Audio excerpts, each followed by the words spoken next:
The deadlock in the Nagorno-Karabakh negotiation process coupled with the concentration of foreign fighters and transfer of arms in Armenia is a distressing signal for an imminent escalation or a new war, writes Vasif Husinov. Armenia is preparing for a new war. They are concentrating their forces near the line of contact. We follow their actions. Of course, we will defend ourselves, said Azerbaijan's President Ilham Aliyev in an interview with local television channels on 19 September. A day after this statement, tensions rose markedly on the state border between Armenia and Azerbaijan.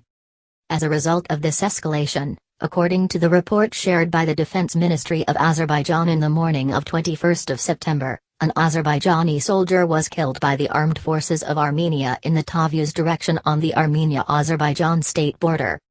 A day before this incident, the Azerbaijani army downed an Armenian unmanned aerial vehicle, UAV, the country's defense ministry announced.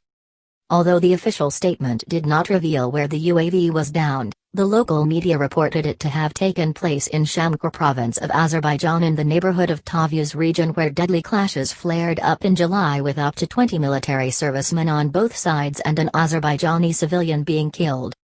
Recently, there has been an increase in cases of gross violations of the ceasefire by the units of the armed forces of Armenia, regular shelling of our public settlements, civilians, and infrastructure near the line of contact, the use of larger caliber weapons, reconnaissance sabotage activities against the positions of our units, as well as the widespread use of unmanned aerial vehicles, UAV, have led to a serious aggravation of the situation on the front line, the statement of the ministry added.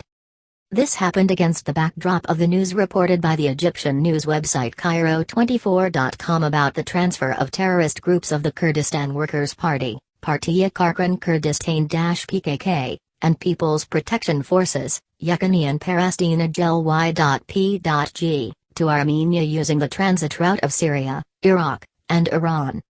Since the July clashes, Azerbaijan has been warning also about Russia's shipment of tons of arms to Armenia through a complex transportation route using the Caspian littoral state's airspace, as the shorter route via Georgia was not available owing to the objection of the Georgian government.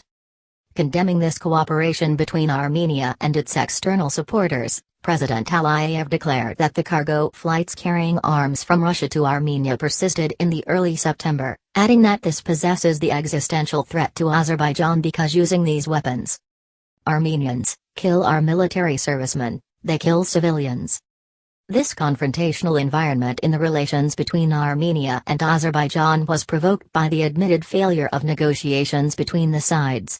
The peace process brokered by the Minsk Group of the OSCE, co-chaired by Russia, France and the United States, has failed to deliver a breakthrough for the last 3 decades. Armenia's rejection of the Madrid Principles, a conflict settlement formulation proposed by the Minsk Group and was long championed by the peacebuilding regional and international players, was seen as the final nail in the coffin of negotiations. Azerbaijan laments that Armenia has abused the peace negotiations to consolidate its control over the occupied territories of Azerbaijan instead of embracing it as a historic chance to resolve the long-standing conflict and putting an end to the consistent bloodshed in the region. As an attempt to revitalize the negotiations and confront the dangerous dynamics in the conflict following the July escalation, the Azerbaijani government called for the meeting of the Minsk Group in an extended format which would include not only the co-chairs but also other members of the 11-state institution. Armenia in its turn put forward 7 conditions for negotiations, further complicating the process. These conditions, which were an apparent attempt to derail negotiations completely, included elements such as the participation of the occupational regime in the occupied Nagorno-Karabakh as a full-fledged party in the negotiations, which were previously rejected by both Azerbaijan and the OSCE's Minsk Group. This deadlock in the negotiation process coupled with the concentration of foreign fighters and transfer of arms in Armenia is a distressing signal for an imminent escalation or a new war, as President Aliyev warned. Azerbaijan hopes the international community, including the European Union, will immediately react, prevent the resumption of military hostilities and push for substantive negotiations between the 2 conflicting states.